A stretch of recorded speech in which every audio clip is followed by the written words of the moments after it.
Dear God, I was just down in the comments section of another video. I am so sorry that I've been sending you folks down there without checking it out first. What an eldritch wasteland. And speaking of eldritch wastelands, remember John Dies at the End?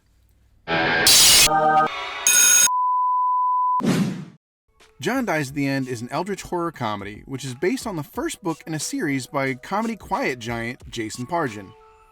The book was originally released incrementally online as a web series beginning in 2001. This was far from Pargin's first foray into online comedy writing, however. In the days of the early internet, Pargin was a founding member of comedy website Pointless Waste of Time. With PWOT, Jason would publish humorous articles, and every Halloween, he would release a new chapter of the project that would eventually become John Dies at the End. Hey, that's the name of the show. Eventually, Pointless Waste of Time would garner enough success to catch the eye of the newly reformed Cracked magazine, bringing Pargin on as a senior editor. Pargin would be a key member of the team that brought Cracked back to the daily zeitgeist, alongside editor-in-chief Jack O'Brien. While at Cracked, Pargin continued to write under his pseudonym David Wong, while being Jason Pargin's pseudonym is also the name of the main character and narrator of the John Dies at the End series. The books follow the suburban sci-fi adventures of David Wong and John Cheese, another pseudonym of an internet comedy titan who went to high school with Pargin, incidentally. The pair live in Undisclosed, a town that is supposed to be a stand-in for Anywhere USA, but is most definitely inspired by the central suburbs of Illinois, where the real-world David Wong and John Cheese lived the first half of their lives. In 2012, the book sequel, This Book is Full of Spiders, Seriously Dude, Don't Touch It, was released. That same year, a film adaptation of John Dies at the End was also released. The project was written and directed by Don Coscarelli, best known for directing films such as Phantasm and The Beastmaster. What made him particularly qualified for this specific film was actually his work on a similarly absurd horror comedy, Baba Hotep, which starred horror pulp sensation Bruce Campbell. John Dies had a series of highly recognizable names attached, including Clancy Brown as Dr. Marconi, Doug Jones as the mysterious Roger North, and Paul Giamatti as investigative reporter Arnie Blonstone. Despite it being a small indie project, Giamatti felt so strongly about the script that he also produced the flick, granting it some much-needed street cred as it made the rounds on the festival circuit. Chase Williamson portrayed Dave and Rob Mays played John, both giving performances that prove that they deserve to be better known for their work. Other than this film, Williamson might be best known for playing Shane Stuffed Crust Pizza in the Rocket Jump series Video Game High School. Your name is Shane Pizza? That's dumb. Flip it over. Mays has had steady work as a character actor, both on the big screen and the small screen, but nothing quite as iconic as the role of John so far. The film opens with narration from Dave, giving us a paranormal variation of Theseus' paradox. That's the axe that slayed me. Dave sits in a booth at a Chinese restaurant waiting for Paul Giamatti to arrive. He dictates for the audience the side effects of the soy sauce. What's the soy sauce, you ask? Why, of course, it is an interdimensional sentient drug that drives the paranormal elements of the story forward. One could argue that the sauce is a bit of a deus ex machina, except that it seems to hurt our protagonist's chances of success as often as it helps. But we'll get more into that later. Spoilers for the entire movie going forward. And in case you're unfamiliar with my frantic style of review, I'm probably going to spoil other stuff too. Just a heads up in case there's anything at all in your life you don't want spoiled. I'm sorry in advance, but also, not really. Anywho's it, Giamatti, whose name in the film is Arnie Blonstone. Sorry I'm late. but I am highly unlikely to call him that, arrives and the real fun begins. David showcases a few more of the magical side effects of the soy sauce, and then dives into the story we all came here for. How exactly does John die at the end? Cue the flashback story. David and John are at a party. John is performing with his band, Three Armed Sally. I once knew a man. Actually, I made that up. 1, 2, 3, 4. And David meets a guy with a heavy fake Jamaican accent who is doing parlor tricks. The guy then proves there's more to him than meets the eye as he tells David about the last dream the man had. Later, John calls Dave and tells him to come over. John seems to be hallucinating, seeing some invisible monster crawling around his apartment. It's no surprise that John took the soy sauce, which was given to him by the Jamaican guy, Robert Marley. David pockets the syringe of the black goopy stuff, and future and past versions of John start calling Dave. John remarks that You're gonna be getting phone calls from me for like the next 8 or 9 years, all from tonight. Dave and John then get in Dave's car, and Dave accidentally stabs himself with the syringe in his pocket as he talks to the priest on the phone about John's condition. The sauce begins to take hold immediately. I could feel it, that strange, venomous warmth spreading through my thigh. Roger North, a character who is largely unimportant in the film but is kind of important in the book, shows up in the back seat. David violently gets rid of him and his pet slug, then Dave and John are kind of arrested. John dies in custody, and the detective tells Dave that everyone who took the drug is either dead or missing except for these two clowns. Well, now this one clown. You also might notice John's dead, and this is not the end. It's kind of a misnomer on that title, don't you think? Anyway, Dave stops telling the story because Arnie thinks it is a tall tale.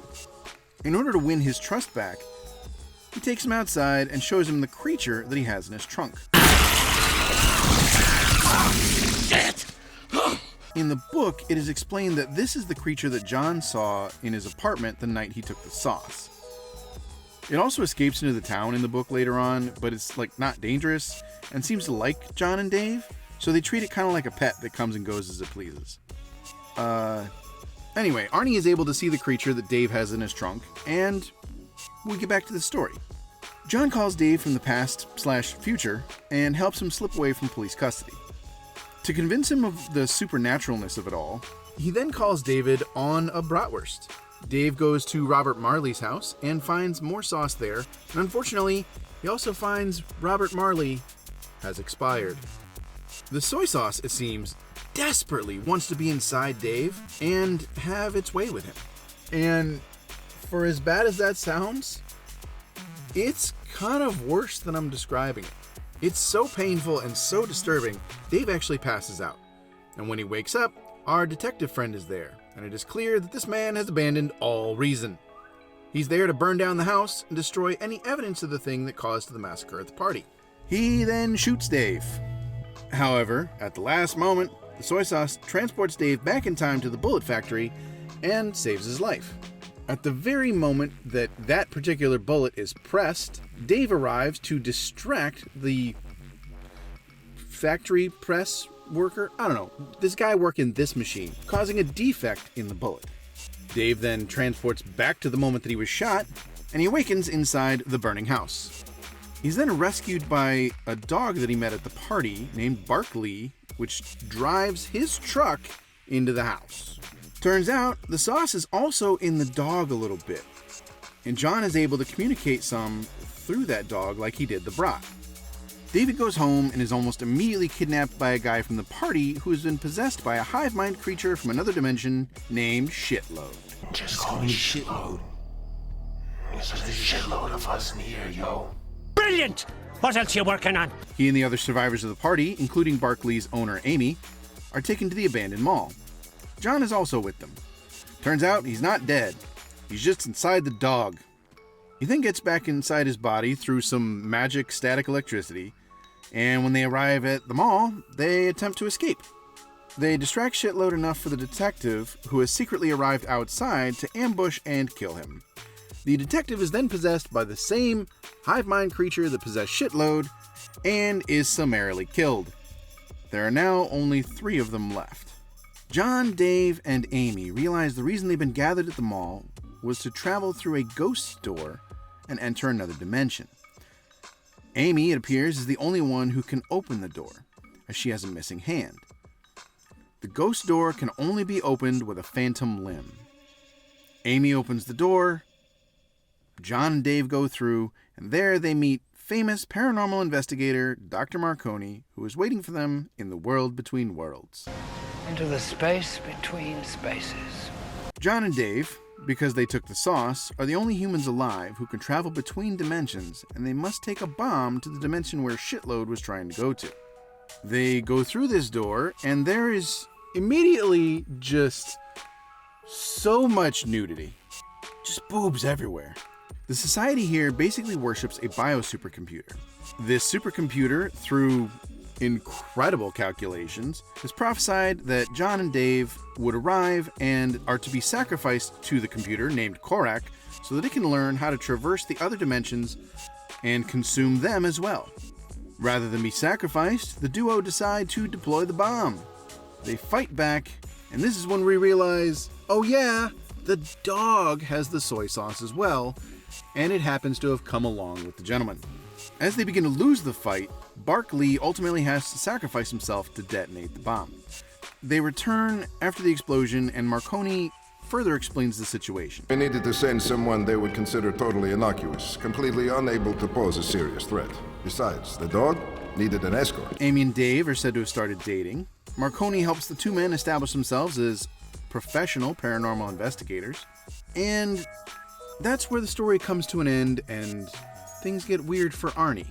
Dave starts to notice some strange things about how Arnie describes himself. Unfortunately, this leads to a discovery. I called you the N-word? That's right. Paul Giamatti has been Bruce Willis the whole time. I refuse to believe that I'm only here because I popped out of your imagination. Obviously, Dave can't bring him back to life, but he can help him accept his fate. And as soon as he does, the man pops out of existence. Shrugging off that unfortunate event, John and Dave kind of go back to their normal lives. We see the pair of them playing basketball, and at one point, their ball bounces into an odd-looking portal sphere. They go through it, as you do, and they are met by the Resistance. Turns out, this dimension is in peril, and John and Dave are the only ones who can save them. John and Dave want no part of this, so they make up an excuse about having to go back to their dimension and get supplies, and they go home. This movie rocks. Everyone should be watching it. I'm still holding out hope that they'll either make a sequel or reboot it and do the rest of the series as well. As of this writing, there are 4 books published, with a 5th on the way. Jason Pargin has been steady writing ever since he published John Dies, so there's plenty of adaptation-worthy material from him that's available. So, even though I spoiled the whole thing, go watch it. And then go to my Patreon and send me a couple of smackaroonies so I can keep making great entertainment suggestions for you and those like you. Or so I can keep spoiling stuff and making you watch it anyway. It's a win-win for me. Hit that like button, do the commenting thing even though I told you not to do the commenting thing at the beginning, because I am a living paradox. Let me know what you think of John Dies at the end. And join me next time as I plagiarize myself and explain how a single line of misquoted Shakespeare in Spider-Man 2 is the key to understanding Peter Parker's motivations throughout the entire Sam Raimi Spider-Man trilogy.